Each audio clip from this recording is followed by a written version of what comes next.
You're training for a marathon, you're training for an ultra marathon, but are you training for joy in your life?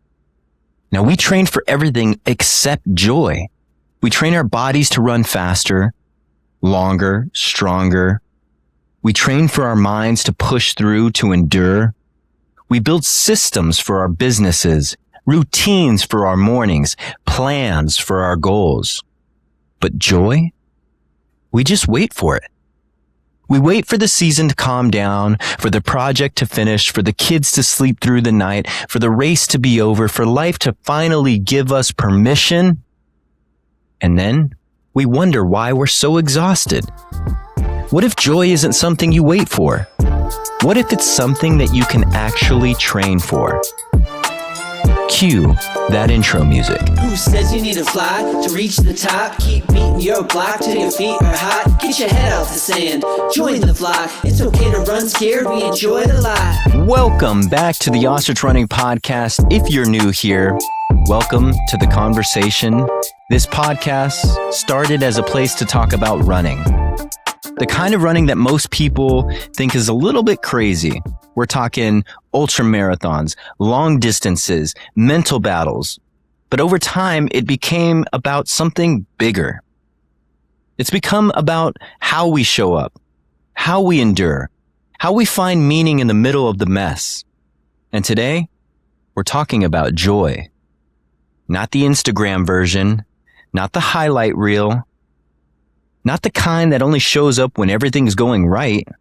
I'm talking about the kind of joy that exists even when life is hard.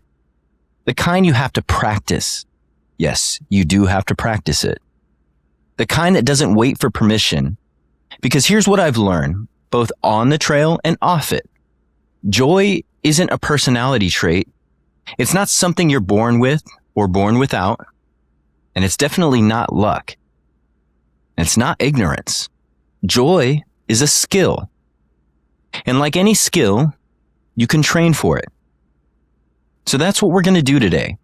This episode isn't about pretending things are easy. It's about learning how to carry light, even in the darkest of days. So let me tell you about a training run that I had, last training block for my 100-mile run for the Kodiak 100.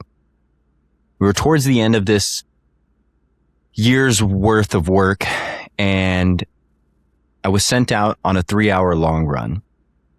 Sanji Mountain. I was ready to go. In my mind, I had it made up. I'm going to reach this summit and I'm going to come back down, and this is going to be the greatest run ever. This is probably one of my last long training runs before everything started to taper down. And I can't wait to crush this. I'm going to crush this run. I've been crushing this training block. I've been killing it this whole year. I am going to have the most joyous time out here, and I'm going to impress myself on this run. Well, I get there, and immediately, a few miles in, I'm feeling really sluggish. My pace is a lot slower than I wanted it to be. My legs were already feeling heavy. My elevation training at that point was already starting to have an effect. I could feel my heart rate climbing. I was short of breath, and I'm still going up this trail, and I have it in my mind that I'm going to summit this run. But immediately I'm doing the math, and I'm sitting there wondering if this is even possible. Now I'm second guessing, has this training already not done what it's supposed to do? Am I about to really embark on something even crazier than what 100 miles is? Am I even ready for this? Everything was thrown into question. But I kept moving up that mountain. And I said, I'm not going to give into this. I need to make this run happen. I need to summit. Well, I passed my 3-hour mark, and I know that I'm not in a position even close to be at 3.5 hours, 4 hours. This is actually going to be a very long day, because I had already gone up to where I needed to and now turned back around. So no matter what, I had no choice but to run back down this mountain. And I'm pretty sure I was at 3 hours right at the point when I was summiting. Now, I make it all the way back down, And that final time was about 5 hours. So we turned a 3-hour long run into a 5-hour long run. Everything that I had planned for the day to pick up the kids, to come back down the mountain, all out the window. And I'm frustrated. As I was coming down the mountain, I'm cursing the mountain. I'm cursing my legs. I'm cursing my coach for, thinking that I could do this, but we didn't even understand, or what I didn't understand was I was not supposed to summit that mountain. I was just so caught up in my mind that I was going to summit that I went through and I did it anyway. I was frustrated at myself for not turning around. There was no joy anywhere near this. I have to sit in about an hour's worth of traffic to get back home. I get home and it's late. I'm tired. I had just put in probably 20 miles of a grueling 20 miles that was slow, not what I wanted. And I gave it a moment. And I realized, hey, that was a pretty tough run. Nothing went to plan. You felt like you were stuck and moving nowhere during that entire time. But you grinded through it. You just stuck your head down and you completed this, right? And I realized that, there's probably going to be a moment that I am in this run for the 100 mile where what I had planned to be or be at is going to go out the window and you're probably going to be moving slow. Can your mind handle and find a way to be happy in that moment when the plan is out the window? And I realized that I really had a great mental training block for that race that was coming. And I knew that this was a win. And I started to tell myself, hey, be happy, be proud that you survived through that. And you still summited this mountain and you still gave your mind a mental rep. Be happy, find some joy, right? And, that's when everything kind of changed, right? Not because I did that run faster or my legs felt fresh, right? Or I suddenly, had some epiphany. No, I felt joy because I chose to notice it. I chose to be there because I realized something. Joy doesn't show up when the conditions are perfect. Joy shows up when you practice looking for it. Now, I know you might be thinking, well, that's great for you and your really long run, but my life is actually hard right now. I don't have time to just sit and notice the light in the trees or the joy in a certain run. And I hear you. I really do. Because life, it's hard. Being a parent is hard. Being an employee is hard. Juggling life and juggling goals is hard. Building something from scratch is hard. Trying to stay consistent when you're tired and stretched thin and wondering if any of it even matters. That's hard. But here's the thing. That run, it didn't feel joyful because my life was easy. It felt joyful because I trained myself to find it anyway. And that right there is the difference. So let's talk about what joy actually is. The definition is a feeling of great pleasure and happiness. But I think we've been sold a broken definition. We've been told that joy is what happens when everything aligns, when you hit your goals, when you get that promotion, the PR, the vacation, the clean house, the full night's sleep. Joy is the reward for getting your life together. And if that's true, then most of us, we are screwed. Because life, it doesn't stay together. It's very messy. It's very complicated. And it's full of things we can't control. But here's the reframe. Joy isn't a destination. It's not the thing waiting for you at the finish line. Joy is something you practice. A muscle, a choice you make over and over again. Now think about it. You don't wait to feel motivated to train. You don't wait for inspiration to show up before you lace up your shoes. You know that motivation is the result of action, not the prerequisite. Now the same, it's true for joy. You don't wait to feel joyful.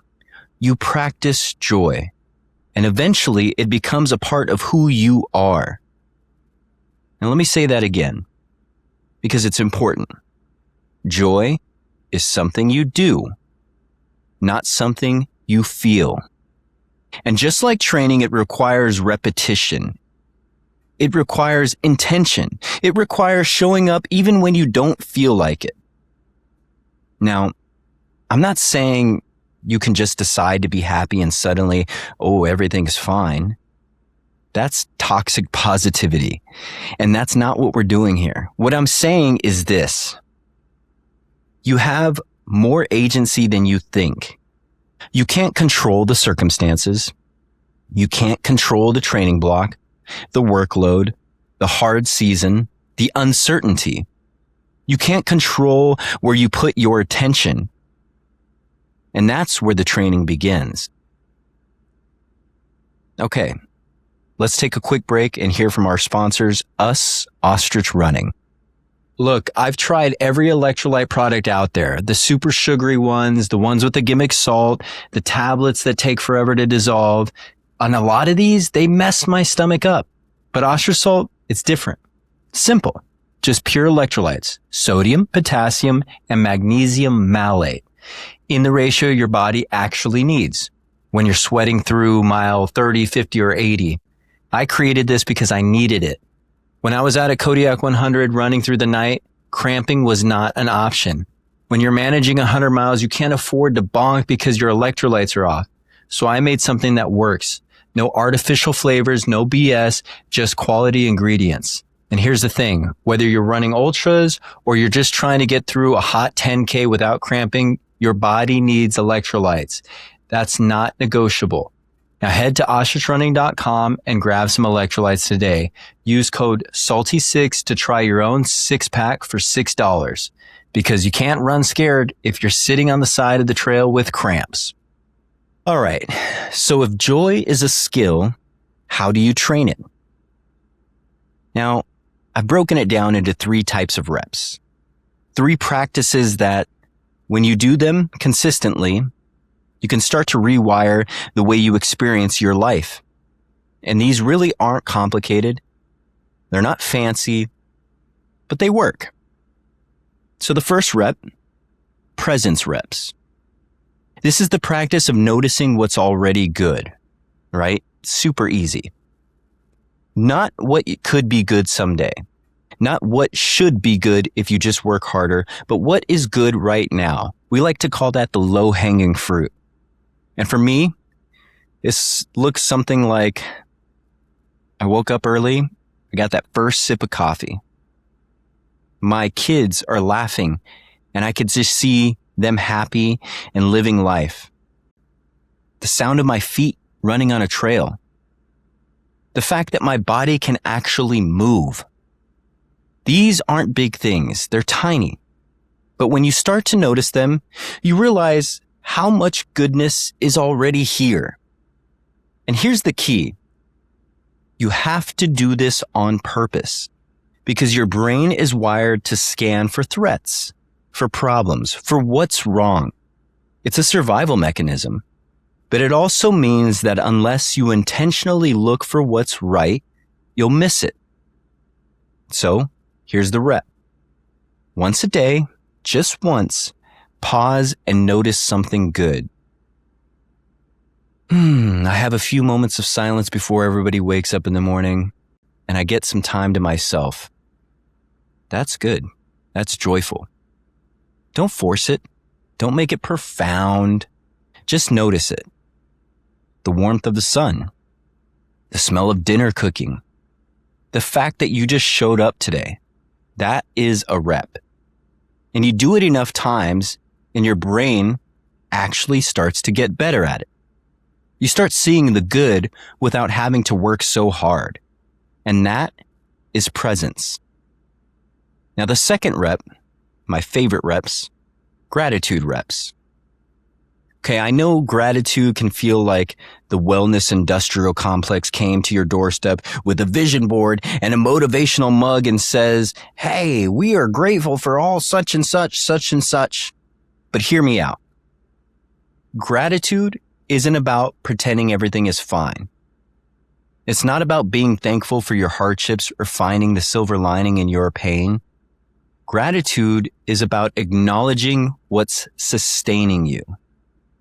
Even when things are hard, there's something that's holding you up. Maybe it's a friend who texted you at the right time. Maybe it's the fact that you got out of bed even though you didn't want to. Maybe it's just the knowledge that this season won't last forever. Gratitude reps look like this.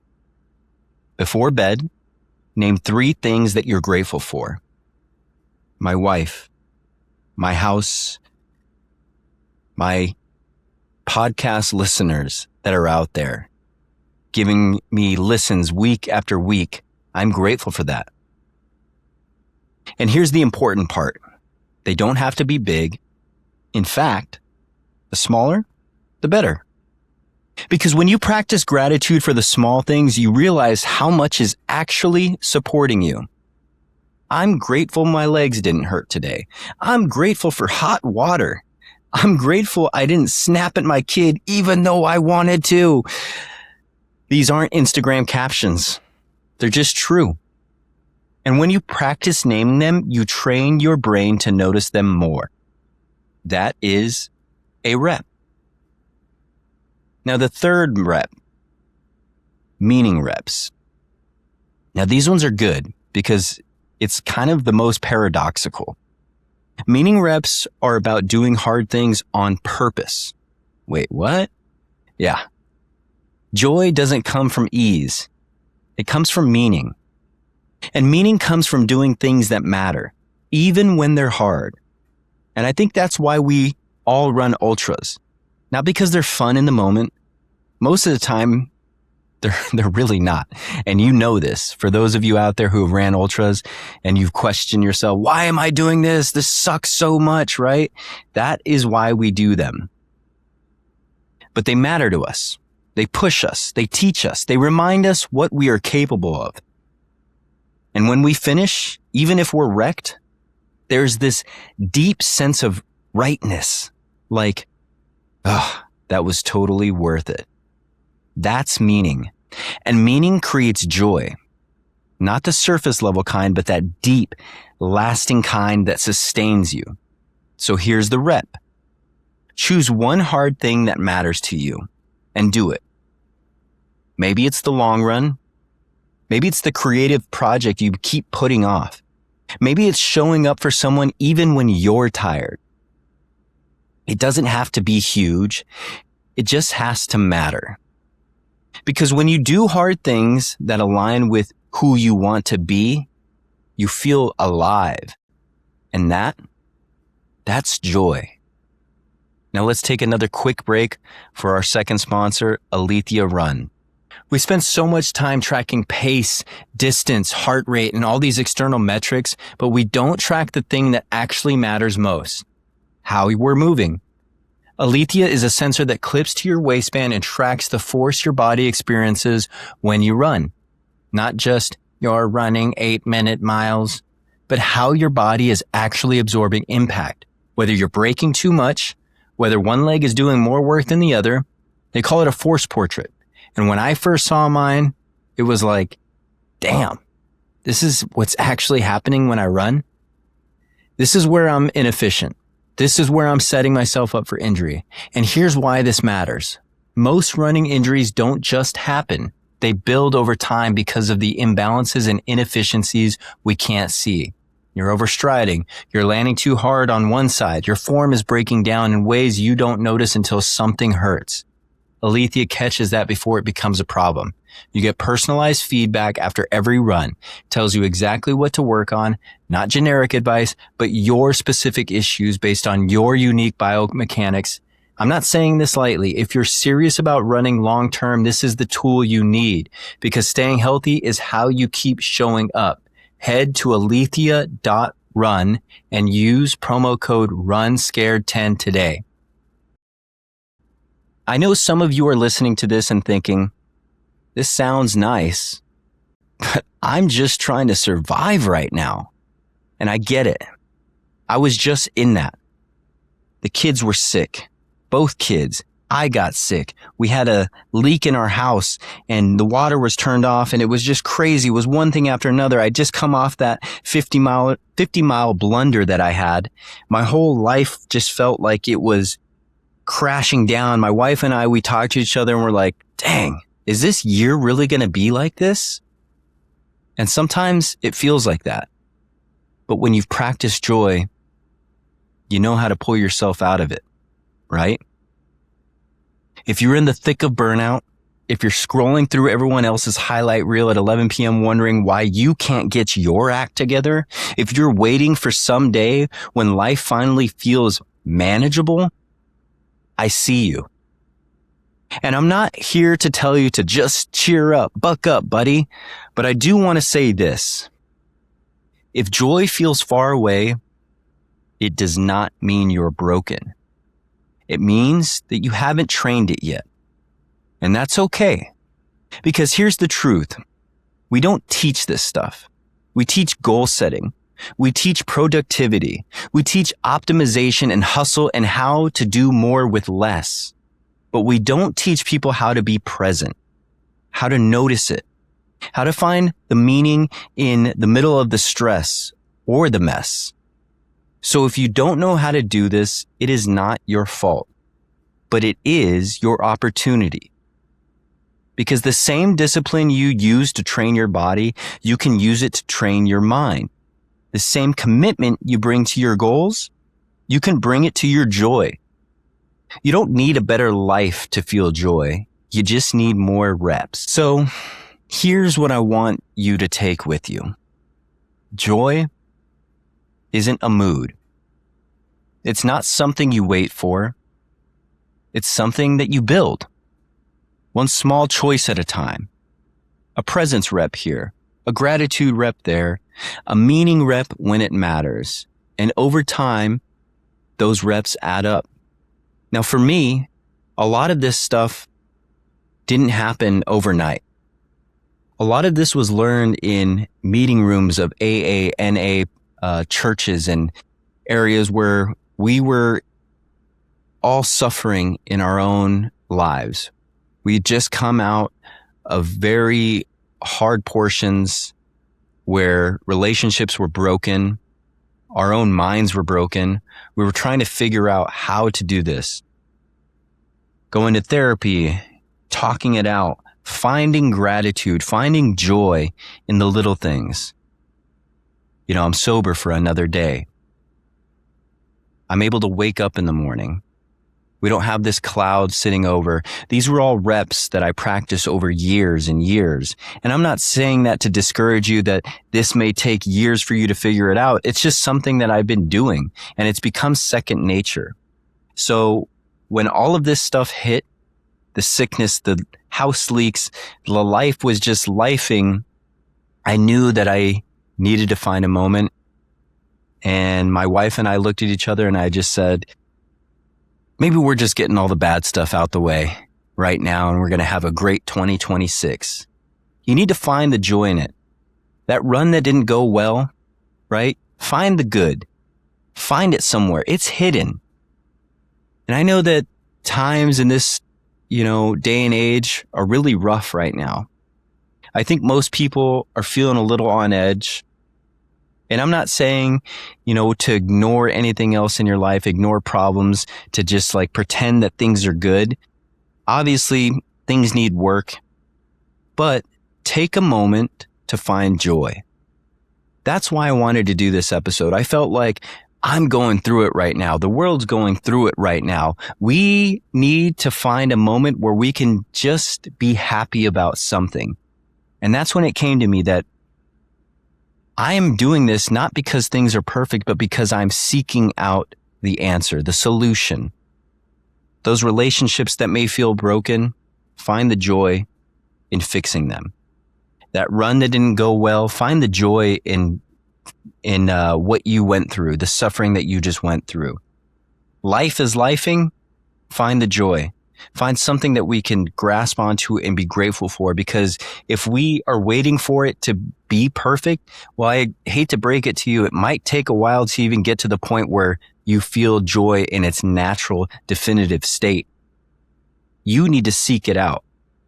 Much like all these things that we do, you need to seek out your mental strength. You need to seek out your physical strength, because none of this stuff happens on its own. It all takes work. You start to notice the good without having to force it. And eventually you start to feel grateful even on the hard days when life lifes. You start to find meaning in the doing and not the finishing. And that's when joy stops being this elusive thing you're chasing and it becomes a part of you. Smile. Look in the mirror and smile. Smile at somebody on the street. Smile at somebody on the trail. Smile at somebody who flipped you the bird in the middle of traffic, and just bring some joy. And I'll leave you with this. And there's a quote that I've been thinking about a lot. And I don't remember where I first heard it, but it goes something like this. We don't laugh because we're happy. We're happy because we laugh. And that's the whole point. You don't wait for joy to show up, you practice it. And eventually, it becomes who you are. So go take a rep. Notice something good today. Name something you're grateful for. Do something hard that matters. Be grateful that I gave you a short, digestible episode this week and didn't give you a long episode that you had to bury through in your entire long run. And tomorrow, do it again. Because joy, it's not a destination, it's a practice, and you're already capable of it. So I want to thank you for being here, thank you for listening, and thanks for running with me, literally and metaphorically. If this episode resonated with you, share it with somebody who needs to hear it.